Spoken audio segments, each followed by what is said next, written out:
ka tirsan yahay dagaalamayaasha al-shabaab eedeyntan waxa ay timid xilli hore isaga laftiisa loo eedeeyay. Farxaan Maxamed Xuseen ayaa ka waramaya. gudoomiyaha degmada Diinsoor ee gobolka Baay Ibraahim Maxamed Nuur Shigshigow oo la soo xiriiray idaacadda kulmiye ee magaalada Muqdisho ayaa wuxuu ku eedeeyay ku-xigeenkiisa amniga iyo siyaasadda oo lagu magacaabo Maxamed Cabdullaahi Cabdiraxmaan Biyow inuu yahay al-shabaab isla markaana maamulka Koonfur Galbeed uu xilkii u hayay degmada Diinsoor uu ka qaaday sida uu sheegay gudoomiyaha degmada Diinsoor.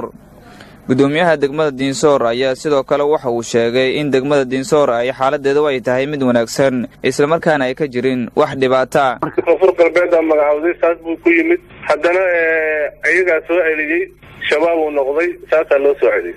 awal duqa ahay soo zakawaad oo dadka qaadaya la keenay marka hore ninka lagu xalinayay deegaankana ma soo dooran maamulkana kuma iman saas buu ku yimid markii dambena waa la ogaaday waa la soo celiyay. كل مركي عندي صوم مقعودي يا كفوضاتي واسع وتن أو لحليني وكثيرين كل وعيقا بحكي كثير صوم. محمد عبد الله عبد الرحمن أو شاقي قدوميها دقمة الدينسور إنه كتير سنة على الشباب أيا وحو كسوية هاي مقالة بايدابي حرونتا قبل كباي habeen hore ayuu la soo xiriiray idaacadda kulmiye asagoo eedeyn u jeediyay gudoomiyaha degmada Diinsoor isla markaana uu sheegay in amarkiisa lagu dilay dad ku dhow 30 qof oo iskugu jira shacab iyo siyaasiyiin ee ka soo jeeda degmada Diinsoor. waxaa muuqata in khilaaf xoogan uu soo kala dhaxgalay mas'uuliyiinta degmada Diinsoor ee